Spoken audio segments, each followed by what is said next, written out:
Hello guys, ഇതുണ്ടല്ലോ ഒരു ദിവസം എന്താ പറയുക തികച്ചും അൺഎക്സ്പെക്റ്റഡ് ആണ്. എന്താ പറയുക ഒട്ടും എന്ന് പറഞ്ഞാൽ ഒട്ടും ഞാൻ എക്സ്പെക്റ്റ് ചെയ്തില്ല.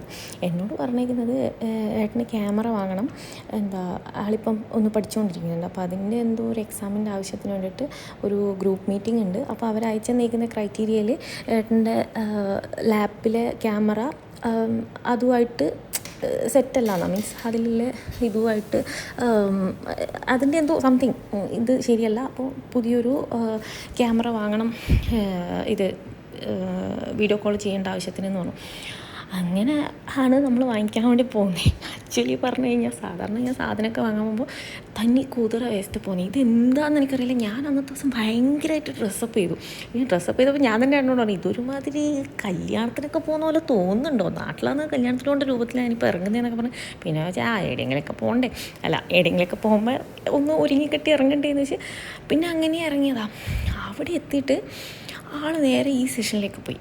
അപ്പോൾ ഞാൻ ഇതെന്താ ഇങ്ങോട്ട് പോകുന്നത്, ഞാൻ പറഞ്ഞു ഇവിടെ അല്ലല്ലോ ക്യാമറ, കാരണം ഇവിടെ അൽക്കോറിലൊരു എന്താ പറയുക മൊത്തം ഓരോ ഏരിയയിൽ എന്തൊക്കെ വെക്കുന്നുള്ള കൃത്യമായിട്ട് എനിക്കറിയാം.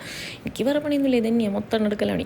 അപ്പം അങ്ങനെ പോയപ്പം എന്നോട് പറഞ്ഞു ഇതൊന്നും നോക്കട്ടെ. ഞാൻ പറഞ്ഞു എന്നാൽ അതിൻ്റെ ആവശ്യം എന്നാൽ ഇപ്പം അല്ലേ ലാപ്പ് വാങ്ങിയേ, അതിൻ്റെ ആവശ്യമില്ല, നമുക്ക് ക്യാമറ നോക്കാമെന്ന് പറഞ്ഞിട്ടൊന്നും ഇല്ല, ഇത് നോക്കട്ടെ. ഞാൻ പറഞ്ഞു അത് വേണ്ട. അപ്പോൾ എന്നോട് പറഞ്ഞില്ല ഇത് നിൽക്കാൻ. എനിക്ക് ഞാൻ പറഞ്ഞു പറ്റത്തില്ല എന്ന് അവിടെ കുറേ പറഞ്ഞു. അവസാനം എന്നോടൊന്നുമില്ല, ഇന്ന് ഇത് ഇവിടുന്ന് വാങ്ങാണ്ട് പോകില്ല. ഞാൻ ഫുള്ളി ഷോക്കായി. അത്രയ്ക്ക് ഷോക്കെന്ന് പറഞ്ഞാൽ ഞാൻ ഞെട്ടിത്തെറിച്ചു നിന്നു. അങ്ങനെ അവിടുന്ന് അപ്പോൾ ഏട്ടൻ അന്ന് രാവിലെ എണീച്ചിട്ടുണ്ടായി. ഏട്ടൻ 5 മണിക്ക് എന്തോ ഡെയിലി എണീക്കാറുണ്ട്. ഞാൻ എണീക്കുമ്പോഴാണ് 8, 9, 10, 11, 12, 1 അങ്ങനെയൊക്കെ ആവുന്നത്. അപ്പോൾ ഏട്ടൻ രാവിലെ എണീച്ച് ഇതൊക്കെ സെർച്ച് ചെയ്യായിരുന്നു എന്ന് പറഞ്ഞു. എന്നോട് പറഞ്ഞു ഞാൻ നിൻ്റെ ലാപ്പ് ഓണാക്കി നോക്കി, അപ്പം അത് ശരിയാകത്തില്ല, പുതിയൊന്നും എടുക്കാമെന്നൊക്കെ പറഞ്ഞാൽ ഞാനിങ്ങനെ ഫുൾ വണ്ടർ അടിച്ചിരുന്നു. സത്യം പറയാമല്ലോ, എൻ്റെ ഫാമിലി എനിക്ക് വേണ്ടി സെലക്ട് ചെയ്തതിൽ ഇതിനപ്പുറം ഇനി ഒന്നും എനിക്ക് സെലക്ട് ചെയ്യാൻ തരാൻ പറ്റത്തില്ല. കാരണം എന്നെ അത്രയും ടോളറേറ്റ് ചെയ്ത് നിൽക്കുന്ന ഒരാളത്. എന്താ പറയുക, ഞാൻ ഭയങ്കര ഷോർട്ട് ടെമ്പേർഡാണ്. എനിക്ക് പെട്ടെന്ന് ദേഷ്യം വരും. ഒരു ദിവസം ഞാൻ എത്ര തവണ ചൂടാവുമെന്ന് എനിക്ക് തന്നെ അറിയില്ല. ചൂടായതിന് ശേഷം ഞാൻ വിചാരിക്കും ഞാൻ എന്തിനിപ്പോൾ ചൂടായി, അതിൻ്റെ ആവശ്യം എന്തായിരുന്നു എന്ന് ഞാൻ വിചാരിക്കും. ഒട്ടും എനിക്ക് കൺട്രോൾ ചെയ്യാൻ പറ്റാത്തൊരു സാധനം അത്. എനിക്ക് ദേഷ്യം വന്നു കഴിഞ്ഞാൽ കൺട്രോൾ ചെയ്യാൻ പറ്റത്തില്ല. എല്ലാവരുടെ അടുത്തും ഇല്ലേ, എനിക്ക് അത്ര ഇഷ്ടമില്ല അവരുടെ അടുത്ത് മാത്രമേ ഞാനത് പ്രകടിപ്പിക്കും.